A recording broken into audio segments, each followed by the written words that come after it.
Okay, I've got to blip through the recording of this video because the Overwatch Championship Series Dallas Major Day 1 kicks off in 11 minutes, and I want to be watching. I hope SSG pull through, I hope Ent slay the SmackDown on Falcons, but I also got to record this video first, and we have to talk about the thing. We have to talk about Kalindu,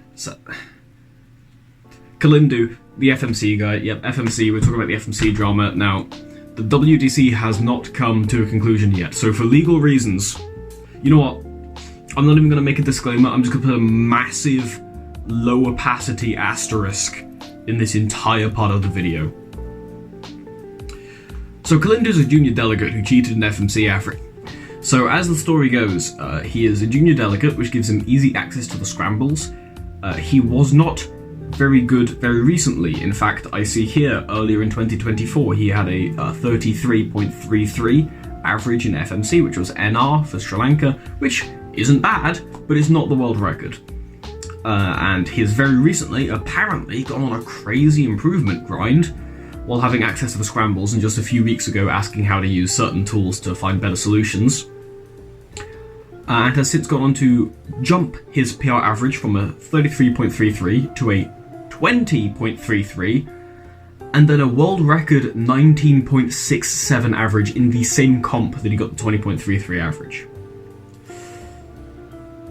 As well as this, the DRs aren't great. Now, I understand people might not care about FMC, so basically, to put it at the absolute lowest level, most baseline understanding, because that is also the amount of understanding that I have of this event, you split the solve into two halves. DR, which is domino reduction, where you solve certain properties about the cube, edge orientation, corner orientation, you put the E-slice edges in the E-slice, and then you just finish the solve, right? DR, finish. What was happening was Kalindu's domino reductions were really long. So long that people that are at the level that he's claiming to be at wouldn't really be checking DRs that were that long. And then his finishes were ridiculously short. So short that in order to find a finish that fast, you would assumedly have to check an amount of finishes that is like over 20 times what the top FMCers would actually check for a finish to a scramble. How can I put this in CFOP terms? Everyone will understand that. So, there was a guy who was averaging like 10, 11 in comp, like he's good, he's not great, and then he drops a world record average in 3x3, where he's a delegate at the competition, and his cross is like 11 moves long, his first pair is like 15 moves long, and then every other pair is a 3 mover, and he gets a 7 move last layer every time. Something's clearly wrong here. So Kalindu is currently under investigation. As I record this, no conclusion has been come to, no sanctions have been handed out, but while the investigation goes on, he is suspended from competing in FMC. Okay, that's out of the way. Let's talk about Roux. But first, a non-sponsored announcement about cubinghistory.com.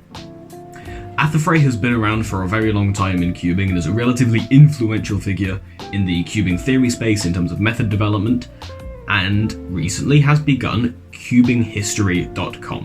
Having been around for a very long time, since the days of Yahoo messaging groups, he's got a lot of old cubing information rattling around in that brain and in old emails and screenshots and all sorts of things. So cubinghistory.com aims to be an archive of the development of cubing throughout time. I've now an announcement that I guess probably is sponsored. It's my channel members! Hit the button, give me money, yes!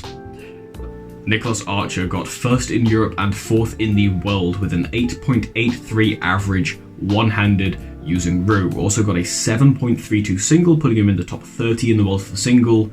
Very well done. We love Archer. However, the much bigger result for Roux OH that has happened is, of course, Sean Patrick Villanueva getting an 809 average. The 862 average has lasted for a while. It was 865 for a long time, then it barely got broken down to 862, and it has jumped down to 809. It is a very large jump.